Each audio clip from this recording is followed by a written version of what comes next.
Vamos a revisar noticias internacionales. Estamos junto a Carlos Greitz. ¿Cómo estás, Carlos? Hola, buenas tardes. Sí, vamos a revisar lo que está ocurriendo en este inicio de semana en Asia específicamente, con los ojos puestos en los soldados norcoreanos de las fuerzas especiales de ese país enviados por Kim Jong-un, cerca de 1.500 que están ya en territorio ruso e incluso hay algunos que indican, algunas fuentes, que podrían cruzar a territorio ucraniano muy pronto. Y hay un temor a una escalada por parte de Occidente principalmente. La OTAN, el secretario general Mark Rutte ya advirtió que este envío de tropas de Corea del Norte, supuestamente para combatir contra Ucrania, apoyando a las fuerzas rusas, es una escalada significativa en el conflicto. Pero ¿qué es lo que ocurre? Que desde el gobierno de Corea del Norte desmienten, e incluso Rusia también indica en declaraciones más o menos similares, que esto sea para atacar Ucrania. Solo indican que hay ejercicios militares que son propios de la relación, de la coordinación y la cooperación que hay permanentemente entre ambos países. Son países fronterizos en el lado de Asia, Norcorea con Rusia, pero claramente esto, en medio de la tensión mundial que hay en torno al conflicto entre Rusia y Ucrania, no es cualquier ejercicio militar. Claro, o sea, esto lo hemos conversado muchas veces. Las interpretaciones que se hacen es lo relevante, es como, no sé, mostrar un poco los dientes, aumentar en cuanto a lo que quieren demostrar, el poderío que tienen, cuando desde Ucrania también han estado aumentando comunicacionalmente al menos la sensación de que ya están pasando por un mejor momento para enfrentar a Rusia. Exacto, sí, bueno, acuérdense ustedes que hace algún tiempo Ucrania se instaló en la frontera rusa, en territorio ruso, cerca de la frontera con Ucrania. Allí hay varias aldeas que todavía siguen en poder de las fuerzas ucranianas y es ese lugar, de acuerdo a lo que indican algunas agencias rusas, el que intentaría tomar la fuerza del Kremlin con este apoyo. Por ahora se habla de 1.500 soldados, pero hay versiones de agencias que indican que pueden ser hasta 11.000 soldados norcoreanos y que llegarían justamente a la zona rusa fronteriza, allí la región de Kursk. Igual va dentro de un relato que venían dando Norcorea y Rusia desde hace algún tiempo, ¿no? Sí. Una serie de gestos, de encuentros. Sí, es lo que dice, de hecho, tanto Corea del Sur como Estados Unidos. Ahí están ustedes viendo las autoridades chinas también, que miran esto con mucha atención. Señalan que esto ya viene siendo parte de un discurso permanente por parte de ambos países. Hay algunas versiones que indican que también soldados ucranianos habrían abandonado sus posiciones cerca de un pueblo que se llama Lyubimnovka, en la frontera justamente, y habrían escapado por temor a que quedaran cercados por las fuerzas de Corea del Norte. Todo esto todavía en pleno proceso de conflicto muy latente. Hablemos de las elecciones en Estados Unidos. Ya estamos a un poco menos de 2 semanas para eso. Y en Filadelfia, en el estado clave, podríamos decir, Pensilvania, Donald Trump decidió ponerse el delantal y comenzar a preparar hamburguesas en un McDonald's. Ahí está. A ver. La publicidad, yo no sé al final si va a ser buena o mala, uno nunca sabe esto, pero... Bueno, pero esto tiene que ser con autorización de la propia empresa. Sí, sí, Ronald McDonald puso su firma y dijo, ok, el señor Trump, venga para acá, y comienza, ahí ustedes ven, a preparar y a entregar también comida en una ventanilla de autoservicios. Imaginen ustedes pidiendo una Big Mac y aparece el señor Trump. Ya, bueno, ¿pero la preparó o no hay imágenes de eso? Dicen que la preparó, los videos también lo indican así.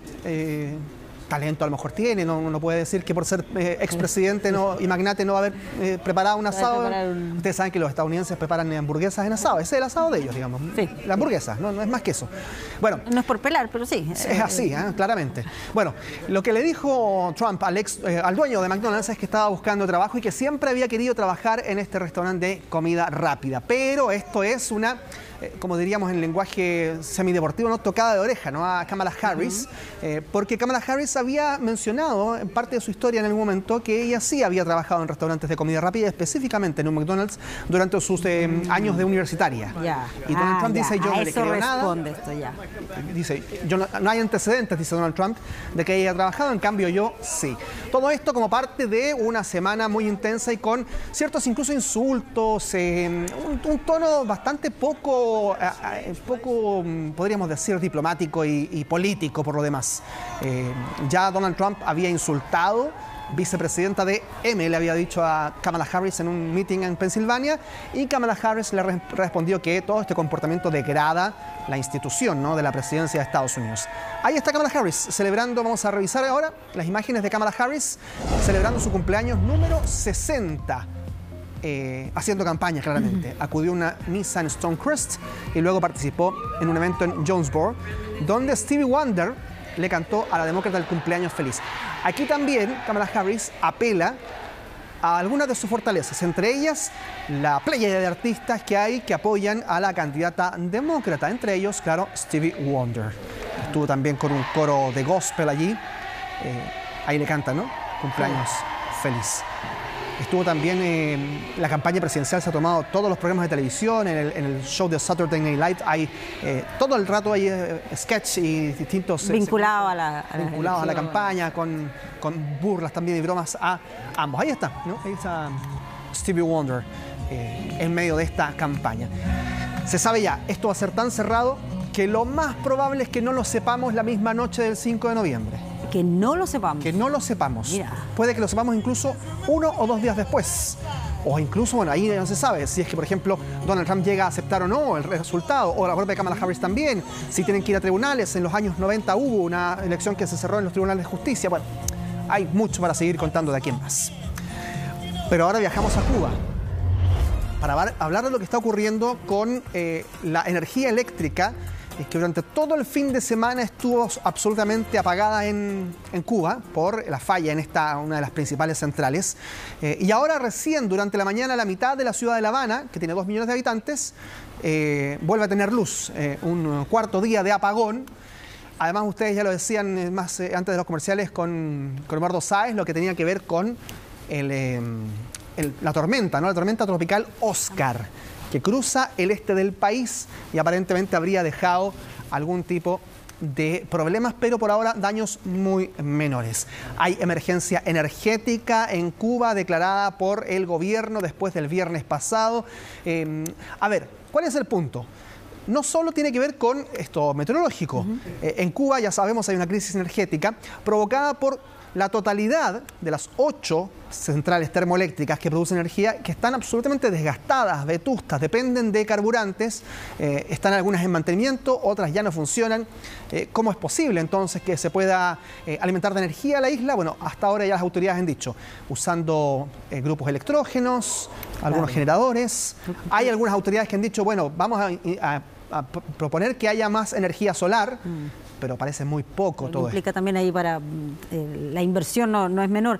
Ahora, leía claro que tenía que ver con la infraestructura, que se considera que está obsoleta, la escasez de combustible, todos esos factores que inciden en que ya estén 4 días sin energía eléctrica. Claro que sí, habrá que ver cómo continúa esto. Si a esa mitad de La Habana que ya está con luz, ojalá pueda mantenerse así, porque hay hospitales, porque bueno, ya no hay clases en todos estos días en Cuba, las actividades laborales están destinadas solamente a lo más esencial. Habrá que ver entonces qué ocurre en los próximos días.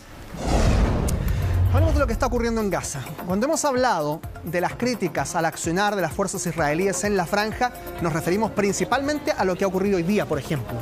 10 muertos y 30 heridos en un ataque contra un colegio donde había niños, refugiados, la mayoría de ellos. Porque este colegio estaba funcionando como centro de la Agencia de la ONU para los Refugiados Palestinos. Ya el conflicto alcanza niveles hace mucho rato donde Israel no parece respetar ningún tipo de infraestructura, aun cuando Naciones Unidas esté allí dispuestos. Incluso pese a que ya se supone que se cumplieron esos objetivos, algunos nombres específicos los que estaban buscando y que finalmente lograron incluso darle muerte, y que ahí se pensaba que se abre una ventana, una posibilidad de que se llegue a algún acuerdo, que se pueda acercar la paz, pero nada de eso. Nada de eso, y lo peor de todo es que, insistimos, hay civiles y niños hoy día entre las víctimas. En este apoyo que ustedes están viendo de imágenes, lo tuvimos que editar de sumo, con muy pocas imágenes, porque terribles. La mayoría de ellas era con niños que murieron esta mañana en la franja de Gaza. Lo hemos podido comprobar en el trabajo de las agencias que han enviado esos reportes. Y ahora pensaba, ¿cuánto puede estar influyendo en este aumento en la actividad de Israel en las elecciones en Estados Unidos? porque no se sabe posteriormente cuando ya sean las elecciones si acaso va a tomar otra actitud en Estados Unidos, como que todos los ojos también están puestos en eso. Claro, pareciera haber un stand-by, pero en rigor en ese stand-by va muriendo gente. Claro. Entonces es bien complejo. Lo estamos viendo también en lo que pasa en el Líbano, en Beirut. Israel bombardeó las sedes de la red financiera de Hezbollah, es una sucursal bancaria que pertenecería a la organización, eso dice Israel, pero en rigor también hay civiles que hacían uso de los servicios en Beirut. Están tratando de debilitar todos los elementos de Hezbollah para evitar entonces que haya nuevas respuestas, pero se sigue, insistimos, intensificando una ofensiva en el norte de la Franja de Gaza y en el Líbano, donde la situación es crítica para sus habitantes. 2 de la tarde con 50 minutos, no te vayas, Carlos Grech, porque tienes muchas más informaciones internacionales. Vamos a la pausa y al regreso continúas con más noticias. Ya volvemos.